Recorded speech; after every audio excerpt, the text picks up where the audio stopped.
I ain't gonna, so I can get it together and move on down the highway like Doja Cat. What's up So, with you? not much. I mean, so we have a lot of concerts and stuff that are actually going to be coming up, and we're going to be posting a lot of those things coming up in the coming weeks ahead. And then obviously we got Telemax, the new Telemax digital currency, cryptocurrency. Yeah, that's what I was wondering if that cryptocurrency was legit. That's legit, huh? Oh yeah. So, but what happens is all of the artists are actually given an allotment of it. Um, and once they register, they receive the digital currency. It's up to them to obviously dispense that amongst their fans. It's basically like a coin. And then what happens is each artist receives a QR code. Upon the QR code, they're put in a barrel and they're basically pulled. And upon them being pulled, they're actually able to get a show. So obviously, outside of the shows that they try to book themselves for,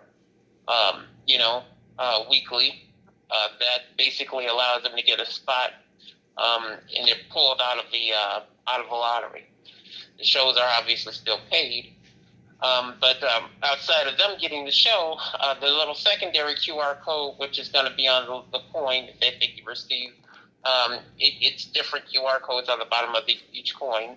And if their fan is one of the ones that's pulled, then they obviously get $5,000, and that's kind of basically to get the artist to build their fan base. The fans obviously feel that they're getting something, not just obviously being a fan. Obviously they do have to buy the artist's music to even get the digital coin, but still, that's how that operates. And it's just to make sure that their fan bases are growing, because a lot of them want the shows. I think that a lot of them feel that, oh, I'm great, and that's good. They think that they're great.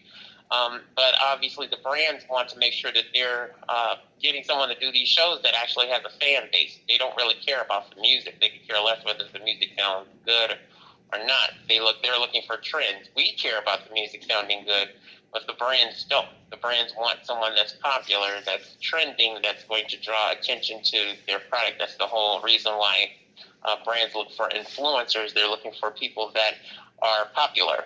You know what I mean? Okay. So a lot of them, and then a lot of artists want a lot of stuff from us. It's like you can't expect something when you're not. You bring nothing to the table, you get nothing. It's kind of like one of those people that kind of want to show up to dinner and they don't bring anything, but they expect to eat dinner every night. It's like, that's ridiculous.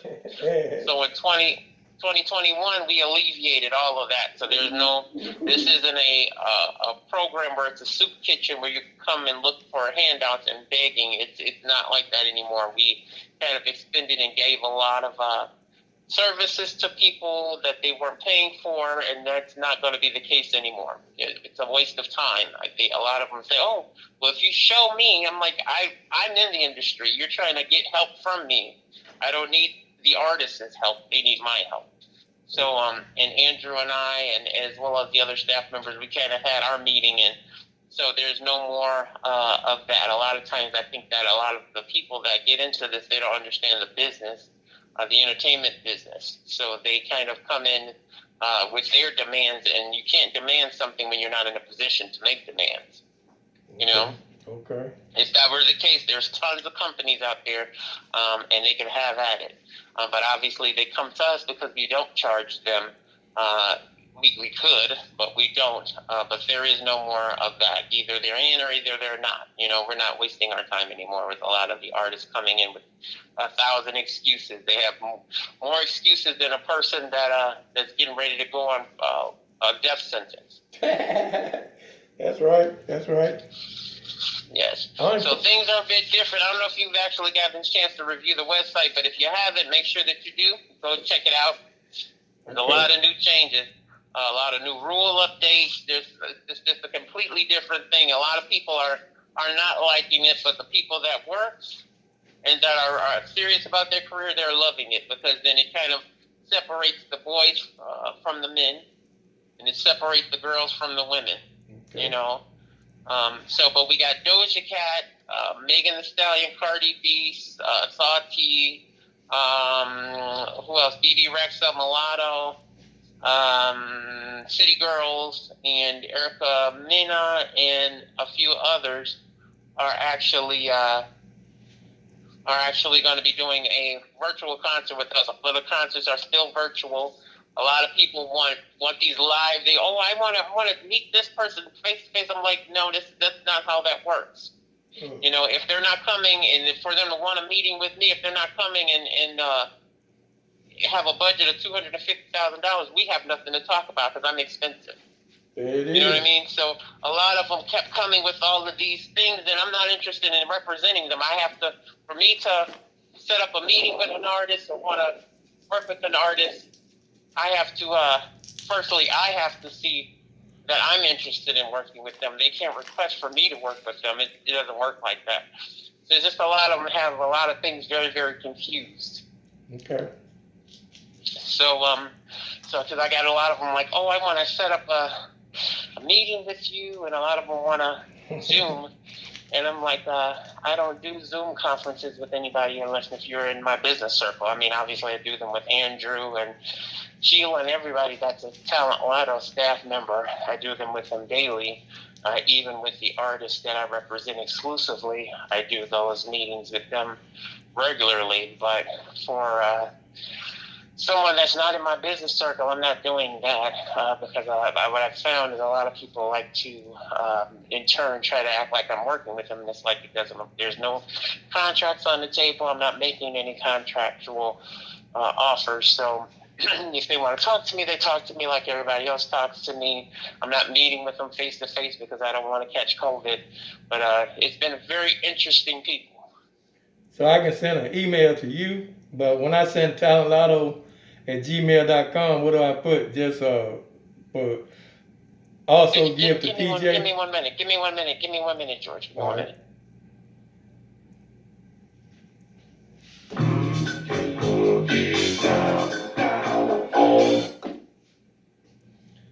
$19.20, the artist. Sonny Smoley and Associates. Maritza LaPhoenix Gonzalez live, Larry Davis live, GeorgeMillerBand.com, BioClean19.com. That's where we at. And Talent Lotto, Bill Scales and Associates. And many more. Kimberly Lincoln and Associates has her artist name. 1920. Alrighty, George, I'm back. How are you? Okay, that's cool. I was wondering, when I send my email to Talent Lotto, I just send to PJ also? Yes, you can put it to attention PJ if it's something that you specifically want me to receive, then you would just put attention PJ.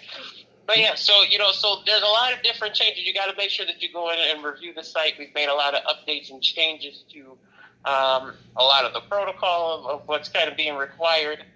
A lot of them don't understand they're registering to get onto the site, but that is all that you're doing is registering. That gives you access where you're able to present yourself for the opportunities. It doesn't mean that they can have specific exclusive access to me. It doesn't mean that I'm giving them my services. I'm not interested in managing. They're working towards that, which it can potentially become an option in the future, but that's at our discretion, not theirs. They can't request that we manage them. It's the same way as it's always been in the industry, that, it's a review process. Okay.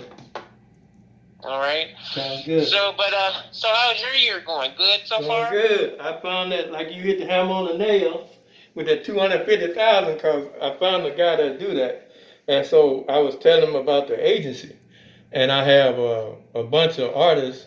I haven't counted them yet, but my goal is 365 artists. That way I can move one each day, and so then like you say, that's not an A-list, and so I'm trusting you and the agency for the A-list, and then registering these guys so they can become the next possible A-list.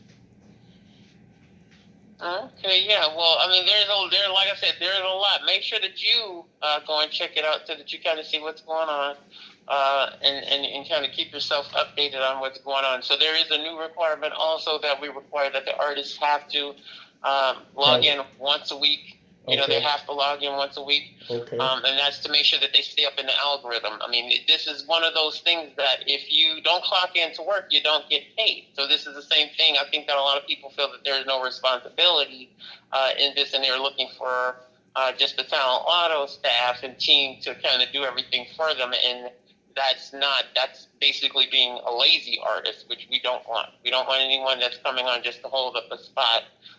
That's basically essentially wasting everybody's time, including even their own. This is for the serious artist that's ready to work, that has their material together, has their grit and focus on what they're trying to accomplish. They have to have those things in order. Okay.